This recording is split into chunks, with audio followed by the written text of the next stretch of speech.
पहलगाम हल्ल्यामुळे मालवण राजकोट इथल्या छत्रपती शिवरायांच्या पुतळ्याच्या लोकार्पणाचा मुहूर्त हुकला। आता 11 मे रोजी होणार लोकार्पण।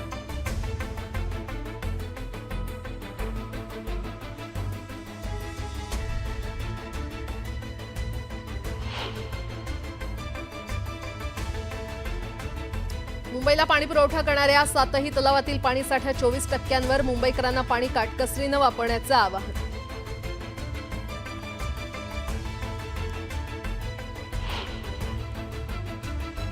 विरार अलिबाग मल्टी मॉडेल कॉरिडॉरची निविदा रद्द होणार असल्याची माहिती। बीओटी तत्वावर उभारणी होणार, राज्य सरकारकडे प्रस्ताव।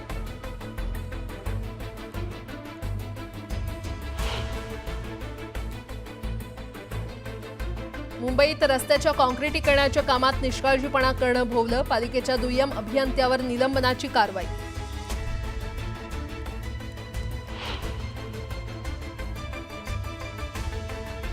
मुंबईत 3 लाखांहून अधिक घरं रिक्त, लायसेन्स फोरासचा वार्षिक अहवाल जाहीर।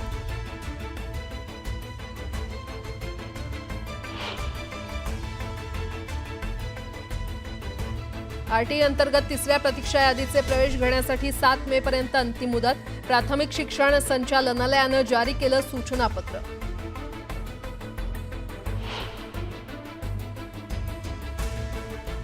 मेट्रो 3 मार्गिकेवरील प्रवाशांच्या सेवेत बेस्ट बसेसही धावणार। धारावी ते कफ परेड पर्यंतच्या 17 मेट्रो स्थानकांना जोडणाऱ्या 28 मार्गांवर बेस्टच्या 79 बसेस चालवण्यात येणार।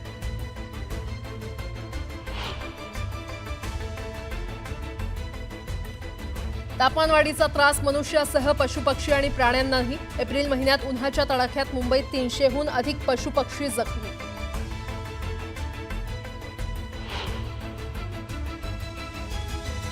अक्षय तृतीयेच्या दिवशी सुमारे 12 टन सोन्याची विक्री, तर याच दिवशी देशभरात सुमारे 400 टन चांदीची विक्री।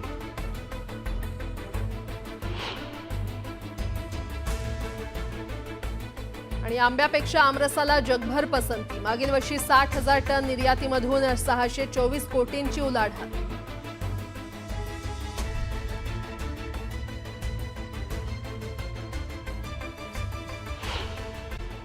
भारत आणि पाकिस्तानमधील तणावाची स्थिती तसंच दहशतवाद्यांविरोधातील कारवाई दरम्यान दिल्लीमध्ये हाय अलर्ट जारी करण्यात आलाय। बाजारसह गर्दीच्या ठिकाणी कडक पोलीस बंदोबस्त ठेवण्यात आलाय।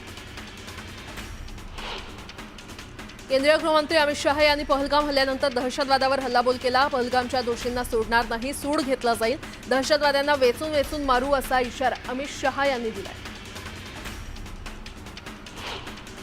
श्रीनगरमध्ये जवानांकडून शोध मोहीम सुरू आहे। लोकांच्या घरांमध्ये जाऊन जवानांकडून तपास सुरू आहे।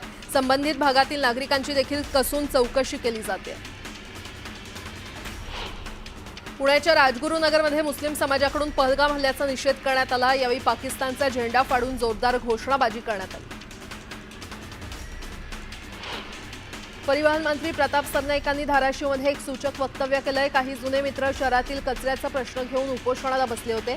ते जुने मित्र होते आणि भविष्यात नवीन मित्र होतील असं प्रताप सरनाईक यांनी उबाठा खासदार ओमराजे निंबाळकर आणि कैलास पाटील यांच्या समोर विधान केलं। त्यामुळे शिंदे शिवसेनेचे नवीन होणारे मित्र कोण, कुणाचा प्रवेश होणार, या चर्चा आता सुरू झालेल्या आहेत।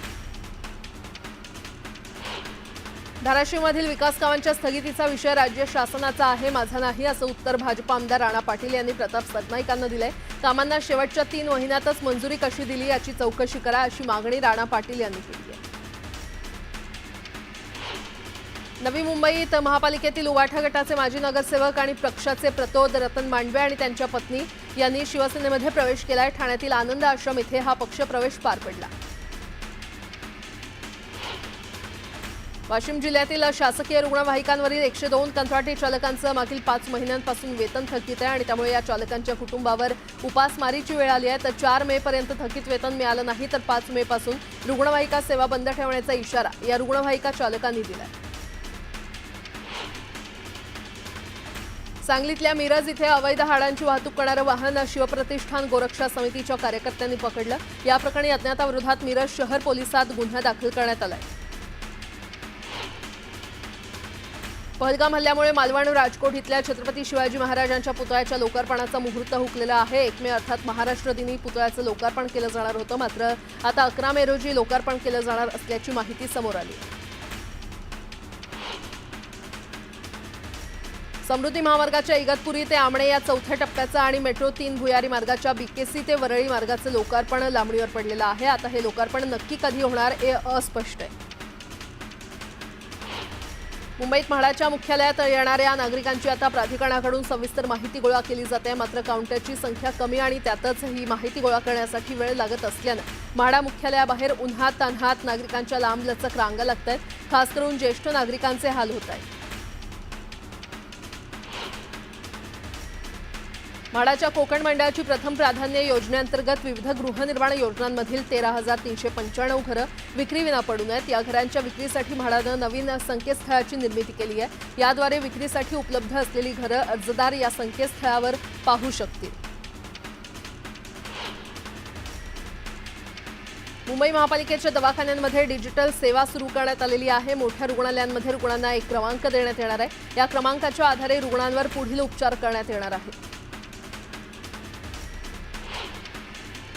भारतीय हवाई दलानं पूर्वी राफेल आणि सुखोई विमानांसह आक्रमण नावानं सराव करून पाकिस्तानची झोप उडाली होती। भारताच्या या कृतींमुळे भारत आपल्यावर केव्हाही हल्ला करू शकतो अशी भीती पाकिस्तानला वाटली आहे आणि त्यामुळे या भीतीपोटी पाकिस्ताननं पीओकेमधील 1000हून अधिक मदरसे बंद केलेले आहेत। राज्य सरकारनं इलेक्ट्रिक वाहन धोरण 2025 जाहीर केलं असून ते 2023 पर्यंत लागू राहणार आहे। राज्यात इलेक्ट्रिक गाड्यांच्या नोंदणीवर 20 लाखांपर्यंतची सवलत देण्याचा निर्णय घेतलाय। येत्या 5 वर्षांमध्ये एकूण वाहन नोंदणीपैकी 30% वाहन इलेक्ट्रिक असावेत असं परिवहन विभागानं उद्दिष्ट ठेवलंय।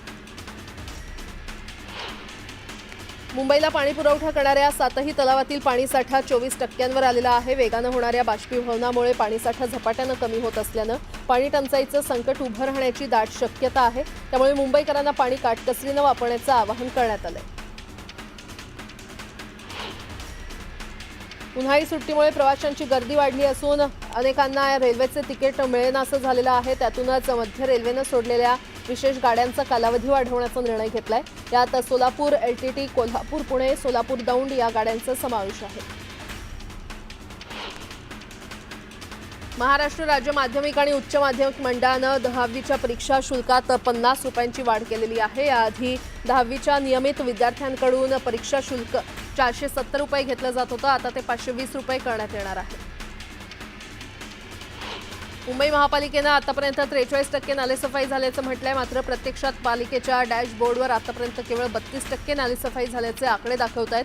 पावसाळा सुरू व्हायला केवळ 1 महिना शिल्लक असताना 100% नालेसफाई अशक्य असल्याचं बोललं जातंय।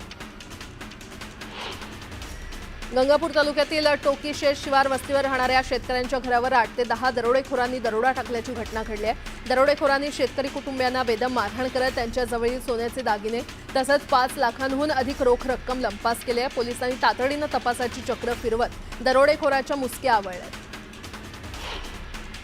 सीमेवरील गोळीबार थांबवा अन्यथा गंभीर परिणाम भोगावे लागतील असा इशारा भारतानं पाकिस्तानला दिल्यानंतर सीमेवरील परिस्थिती आणखी चिघळली आहे। युद्धाची ठिणगी पडू नये म्हणून आता अमेरिकेनं मध्यस्थी केली आहे। संपर्क वाढवा, संघर्ष थांबवा असा निरोपच दोन्ही देशांच्या प्रमुखांना दिला। तापमानवाढीचा त्रास मनुष्यासह पशुपक्ष्यांना, प्राण्यांना देखील होतोय। एप्रिल महिन्यात उन्हाच्या तडाख्यात मुंबईत 300हून अधिक पशुपक्षी जखमी झालेत। गेल्या 5 वर्षातील उन्हाचा तडाखा बसलेल्या प्राण्यांची ही सर्वाधिक संख्या आहे। राज्यातील पाणी टंचाईच्या मुद्द्यावरून एकनाथ खडसेंनी सरकारला उपाययोजना करण्याचं आवाहन केलंय। पाणी टंचाईच्या स्थितीमध्ये शासन उदासीन असून पाणी टंचाईच्या प्रश्नावर कुठल्याही बैठका घेतल्या जात नसल्याची टीका खडसेंनी केली आहे। मावळ तालुक्यात कृषी विभागामार्फत चालू खरीप हंगामाची तयारी जोरात सुरू आहे। सहाय्यक कृषी अधिकारी स्मिता कानडे यांनी शेतकऱ्यांना सोयाबीन पीक घरगुती उगवण क्षमता चाचणी आणि बीज प्रक्रिया करून पेरणी करण्याबाबत मार्गदर्शन केलं। मार्च महिन्याच्या सुरुवातीपासूनच उन्हाचा कडाका प्रचंड वाढलाय। कमाल तापमानात दिवसागणिक वाढ होत असून तापमानानं 40शी पार केले आहे। मावळमध्ये नागरिकांना मार्गदर्शक सूचना जारी करण्यात आल्या। जळगावच्या चोपडा तालुक्यात गायत्री कोळी या विवाहितेचा संशयास्पद मृत्यू झाल्याचा प्रकार समोर आलाय। महिलेच्या अंगावर खुणा आणि जखमा आढळून आल्या। सासू आणि नणंद यांनी महिलेला गळफास दिल्याचा आरोप माहेरच्या नातेवाईकांनी केलाय। दक्षिण सोलापूरमधील बोरावणी येथे विहिरीचा कठडा कोसळून बुडालेल्या 2 मुलांचे मृतदेह सापडले। दुपारी 12:30च्या सुमारास 7 ते 8 मुलं विहिरीत पोहण्यासाठी गेली होती तेव्हा विहिरीचा कठडा कोसळल्यानं 2 मुलं ढिगाऱ्याखाली अडकली होती। विरार अलिबाग बहुउद्देशीय मार्गिकेच्या कामासाठी तब्बल 36% अधिक दरानं निविदा आलेल्या आहेत, त्यामुळे त्या रद्द करून त्याऐवजी आता हा प्रकल्पच बीओटी तत्वावर राबवण्याची तयारी महाराष्ट्र राज्य रस्ते विकास महामंडळानं केली आहे। त्याचा प्रस्ताव आम्ही मंजुरीसाठी राज्य सरकारकडे पाठवला असल्याची माहिती दिली आहे। रस्त्याच्या काँक्रिटीकरणाचं काम सुमार दर्जाचं केल्यानं दुय्यम अभियंता आणि कंत्राटदारावर महापालिका आयुक्त भूषण गगराणी आणि कारवाईचा बडगा उगारलाय।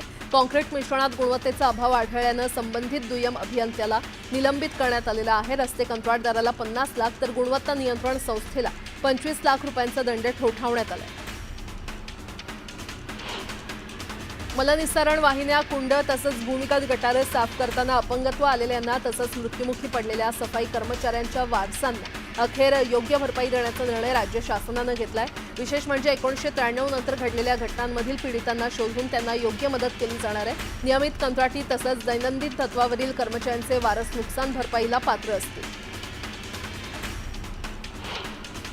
मुंबई महानगर परिसरातील घर विक्रीमध्ये वाढ कायम असून त्या तुलनेमध्ये नव्या घरांची निर्मिती झालेली नाही। मात्र रिक्त असलेल्या घरांच्या विक्रीत वाढ झाली असली तरी मुंबई महानगरात अद्याप 3 लाखांहून अधिक घरं रिक्त आहेत। पुण्यात देखील 89,000 घरं रिक्त असल्याचा अहवाल लायसेन्स फोरास या संशोधन कंपनीनं जारी केला। जोपर्यंत शैक्षणिक श्रेयांक खात्याचा तपशील विद्यापीठानं सांगितलेल्या संकेतस्थळावर टाकला जाणार नाही तोपर्यंत विद्यार्थ्यांच्या गुणपत्रिका, पदवी आणि प्रमाणपत्र देण्यात येणार नाही, असा इशारा मुंबई विद्यापीठ प्रशासनानं एका परिपत्रकाद्वारे महाविद्यालयांना दिला। जम्मू आणि काश्मीरमधील पहलगाम इथे झालेल्या दहशतवादी हल्ल्यानंतर भारतात आता सायबर हल्ल्यांचं प्रमाण वाढल्याचं आकडेवारीवरून समोर आलेलं आहे। 23 एप्रिलपासून देशभरात 10 लाखांहून अधिक हल्ल्यांची नोंद झालेली आहे। या पार्श्वभूमीवर सतर्क राहण्याचं आवाहन महाराष्ट्र सायबर विभागाकडून करण्यात आलं। नवी मुंबई भारतीय आंब्यापेक्षा आमरसाला जगभरातून जास्त मागणी आहे। निर्यात होणाऱ्या आंब्यापेक्षा दुप्पट आमरस विविध देशात पाठवला जातोय। गेल्या वर्षी तब्बल 60,200 टन आमरस निर्यात होऊन त्या माध्यमातून 624 कोटी रुपयांची उलाढाल झाली आहे। HMISच्या इंटरनेट सुविधेसाठी वैद्यकीय शिक्षण विभागाकडून 32 कोटी 21 लाख रुपये देण्यात आले। ही प्रणाली कार्यान्वित करण्यासाठी आवश्यक असणाऱ्या 5 वर्षांच्या इंटरनेट सुविधेसाठी 32 कोटी 21 लाख रुपयांच्या खर्चाला वैद्यकीय शिक्षण विभागानं मान्यता दिली आहे। RT अंतर्गत तिसऱ्या प्रतीक्षा यादीचं प्रवेश घेण्यासाठी 7 मे पर्यंत अंतिम मुदत आहे, असं सूचनापत्र प्राथमिक शिक्षण संचालनालयानं जारी केलेलं आहे। प्रतीक्षा यादीतील सर्व प्रवेश हे 7 मे पर्यंत पूर्ण होतील याची स्थानिक प्राधिकरणांनी नोंद घ्यावी, असंही सूचनापत्रात म्हटलंय। 2025 पर्यंत भारतात सोन्याची मागणी 700 ते 800 टनाच्या दरम्यान राहू शकते, असा अंदाज WGCनं व्यक्त केलेला आहे। 2025च्या सुरुवातीपासून सोन्याच्या किमती 25% वाढल्या असून प्रतितोळा 1 लाखांपर्यंत पोहोचल्या आहेत आणि यामुळे ग्राहकांच्या सोने खरेदीच्या पद्धतीत बदल झालाय, असं अहवालात म्हटलंय। अक्षय तृतीयेच्या दिवशी सुमारे 12 टन सोन्याची विक्री झाली आहे, ज्याचं मूल्य सुमारे 12,000 कोटी रुपयांच्या घरात होतं। तर याच दिवशी देशभरात सुमारे 400 टन चांदी विकली गेली आहे, ज्याचं मूल्य 4,000 कोटी रुपयांपर्यंत होतं। IIT मुंबईच्या 1998च्या बॅचनं संस्थेला 57 कोटी रुपयांची देणगी दिलेली आहे। ही देणगी संस्थेतील विद्यार्थी, प्राध्यापकांच्या विकासासाठी, संशोधनासाठी तसंच पायाभूत सुविधांच्या उभारणीसाठी दिली जाणार आहे। 2024-25 मध्ये मार्च ते एप्रिल नवेगाव नागझिरा व्याघ्र प्रकल्पात 36,592 पर्यटकांनी भेट देत जंगल सफारी केलेली आहे। नवेगाव नागझिरा व्याघ्र प्रकल्प पावसाळ्यात बंद ठेवला जात असून एवढा काळ सोडला असता नेहमीच पर्यटकांची गर्दी असते। मात्र असं असतानाही जून महिन्यात सर्वाधिक 8,334 पर्यटकांनी जंगल सफारी केल्याचं दिसून आलंय। मुख्यमंत्री 100 दिवस कृती आराखडा उपक्रम अंतिम मूल्यमापनात पिंपरी चिंचवड महापालिकेनं महापालिका श्रेणीमध्ये राज्यात दुसरं स्थान पटकावलंय। गुणवत्ता परिषदेनं घेतलेल्या मूल्यमापनात पिंपरी चिंचवड महापालिकेला 100 पैकी 85.71% गुण मिळाले असून उल्हासनगर महापालिका प्रथम क्रमांकावर आहे। जळगावच्या आकाशवाणी चौकात दुचाकीला ट्रकनं जोरात धडक दिल्यानं गंभीर अपघात झाला। या अपघातात तरुणीच्या दोन्ही पायांचा चेंदामेंदा झाला असून तरुणही गंभीर जखमी झालाय। अपघातानंतर ट्रक चालक आणि वाहन घटनास्थळावरून सोडून पळून गेला। मे महिन्यात भारतातील बहुतेक भागात तापमान सामान्यापेक्षा जास्त राहण्याची अपेक्षा आहे। राजस्थान, हरियाणा, पंजाब, मध्य प्रदेश, उत्तर प्रदेश, बिहार, झारखंड आणि पश्चिम बंगालमध्ये उष्णतेच्या लाटेच्या दिवसांची संख्या 4 दिवस जास्त असण्याची शक्यता आहे। दुसरीकडे राजस्थानमधील बाडमेरमध्ये उष्णतेनं एप्रिल महिन्याचा 11 वर्षांचा विक्रम मोडलाय। तापमान 46.8 अंशांवर नोंदवलं गेलं। नगरमधील ज्येष्ठ नेते आणि विधान परिषदेचे माजी आमदार अरुण काका जगताप यांचं निधन झालं। गेल्या काही दिवसांपासून पुण्यातील रुबी हॉस्पिटलमध्ये त्यांच्यावर उपचार सुरू होते। त्यांच्या निधनानं नगर शहरासह जिल्ह्यात शोककळा पसरली आहे। मिनी काश्मीर म्हणून ओळख असलेल्या महाबळेश्वरमध्ये पर्यटन क्षेत्राला बळ देणारा महापर्यटन उत्सव आजपासून सुरू होतोय। 4 मेपर्यंत हा महोत्सव सुरू राहणार आहे। या महोत्सवानिमित्त महाबळेश्वरमधील विविध पॉइंट्सवर कार्यक्रमांचं आयोजन करण्यात आलं। मुंबई वगळता राज्यभरातील जिल्ह्यात कमाल तापमानाचा पारा चढता असून गुरुवारी मुंबईचं तापमान 34 अंश नोंदवण्यात आलंय। गेल्या महिन्याच्या तुलनेत कमाल तापमानाची नोंद कमी झाली असली तरी आर्द्रता 60 ते 80% आसपास नोंदवण्यात आली आहे आणि त्यामुळे भर उन्हात मुंबईकर घामाघूम होत आहेत। मतदार याद्यांमधील अचूकता सुधारण्यासाठी आणि मतदान प्रक्रिया अधिक सोयीस्कर बनवण्यासाठी निवडणूक आयोगानं नवीन उपक्रम हाती घेतलेत। याद्यांमधील अचूकतेसाठी 3 मुख्य मुद्द्यांवर लक्ष केंद्रित करण्याचं ठरवलंय। त्यात मृत्यू नोंदणीचा डेटा मिळवणं, बूथ लेव्हल ऑफिसर्सना इलेक्ट्रॉनिक पद्धतीनं मान्यताप्राप्त ओळखपत्र देणं आणि मतदार माहिती स्लिप अधिकार मतदार अनुकूल बनवणं यांचा समावेश आहे। देशाच्या तिजोरीमध्ये मोठी भर पडली आहे। एप्रिलमध्ये भारताचं जीएसटी संकलन विक्रमी 2.37 लाख कोटी रुपयांवर पोहोचलंय, जे गेल्या वर्षीच्या याच महिन्यातील 2.10 लाख कोटी रुपयांपेक्षा 12.6% जास्त आहे। मेट्रो 3 प्रकल्पाचा बीकेसी ते वरळीपर्यंतचा दुसरा टप्पा लवकरच वाहतुकीसाठी खुला होणार आहे। या मार्गावरील प्रवाशांच्या सोयीसाठी बेस्ट उपक्रम देखील सज्ज असणार आहे। धारावी ते कफ परेडपर्यंतच्या 17 मेट्रो स्थानकांना जोडणाऱ्या 28 मार्गावर बेस्टच्या 79 बसेस चालवण्यात येणार आहेत। दापोलीत यंदा सर्वाधिक वन्य प्राण्यांचा बचाव करण्यात वनविभागाला यश आलेलं आहे। वर्षभरात तब्बल 1085 माकडांना पकडण्यात आलं असून 205 वन्य प्राण्यांना पकडून त्यांच्या नैसर्गिक अधिवासात सोडण्यात आलं, तर वन्य प्राण्यांकडून झालेल्या पीक नुकसानीपोटी 239 शेतकऱ्यांना तब्बल 32 लाख रुपयांची नुकसान भरपाई देण्यात आली आहे।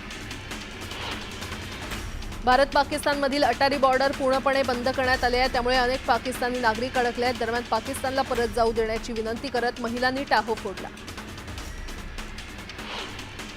भारतात सायबर हल्ल्यांमध्ये झपाट्यानं वाढ होत आहे। पहलगाम दहशतवादी हल्ल्यानंतर 10 लाख सायबर हल्ले झाल्याची बाब महाराष्ट्र सायबर सेलच्या अहवालातून उघड झाली आहे। संगम कलेचा सन्मान संस्कृतीचा या भूमिकेतून राष्ट्रवादी काँग्रेस मुंबईमध्ये सलग 4 दिवस गौरवशाली महाराष्ट्र महोत्सव साजरा करत आहे। आजपासून या महोत्सवाची सुरुवात झाली असून उपमुख्यमंत्री अजित पवार यांच्या हस्ते या महोत्सवाचं उद्घाटन पार पडलं। जातनिहाय जनगणनेवरून नरेश म्हस्के यांनी काँग्रेसवर जोरदार टीका केली आहे। काँग्रेसनं जातनिहाय जनगणनेवरून केवळ राजकारण केल्याचा आरोप त्यांनी केला। भिवंडीच्या वळगावातील पोलीस पाटलांचा उपमुख्यमंत्री एकनाथ शिंदे यांच्या हस्ते सत्कार करण्यात आला। विशेष उल्लेखनीय सेवा पुरस्कार आणि प्रशस्ती पत्र देऊन गौरव करण्यात आला। केंद्र सरकारनं ऊसाच्या एफआरपीमध्ये वाढ करण्याचा निर्णय घेतला। या निर्णयाचं पंढरपुरातील शेतकऱ्यांनी स्वागत केलं। पेढे वाटून शेतकऱ्यांनी आनंद साजरा केला। पिंपरीमध्ये सायबर पोलिसांनी रॅन्समवेअर हल्ल्याबाबत सावध राहण्याचं आवाहन केलंय। संगणकामधील महत्त्वाची माहिती एन्क्रिप्ट करून त्यासाठी खंडणीची मागणी होत असल्याचं पोलिसांनी सांगितलंय, त्यामुळे नागरिकांना सावधानतेचा सल्ला देण्यात आलाय। डोंबिवली ते तळोजा मार्गावरील घोडीजवळ एका कारचा अपघात झाला। या अपघातात 4 जण किरकोळ जखमी झालेत। अपघाताची संपूर्ण घटना सीसीटीव्हीमध्ये कैद झाली आहे।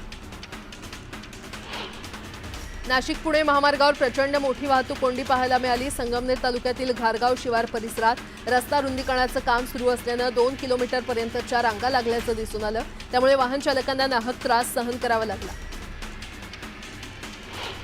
पुणे शहरात गांजाची तस्करी सुरूच आहे। धुळे जिल्हा आणि ओडिशा राज्यातून आलेला 64 किलो गांजा पुणे पोलिसांनी जप्त केलाय। कारवाईमध्ये 2 आरोपींना अटक करण्यात आली असून यापैकी 1 जण अल्पवयीन असल्याची माहिती पोलिसांनी दिली आहे। वर्ध्यामध्ये वादळी वाऱ्यासह गारपीट झाली। उमरी, बेलगाव, दिग्रस या परिसरात मोठ्या प्रमाणात गारपीट झाल्यानं उन्हाळी पिकांना फटका बसलाय। पावसामुळे जनावरांचा चारा देखील भिजला आणि त्यामुळे शेतकऱ्यांची तारांबळ उडाली। तर पुढील 2 दिवस वर्धा जिल्ह्यात पाऊस पडण्याचा अंदाज हवामान खात्यानं वर्तवलाय। अमरावती जिल्ह्यातील मोजरी गावासह परिसरात अवकाळी पाऊस बरसला। गारपिटीसह झालेल्या पावसाचा कांदा आणि संत्र्याला फटका बसण्याची शक्यता आहे। त्यामुळे शेतकरी हवालदिल झालाय, तर दुसरीकडे पावसामुळे वातावरणात गारवा निर्माण झाल्यानं उकाड्यापासून नागरिकांना दिलासा मिळालाय। गोंदिया जिल्ह्यामध्ये वादळी वाऱ्यासह पुन्हा अवकाळी पावसानं हजेरी लावली आहे। पावसामुळे मका, आंबा आणि भाजीपाल्याला फटका बसण्याची शक्यता आहे। त्यामुळे नुकसान भरपाई देण्याची मागणी शेतकऱ्यांनी केलेली आहे।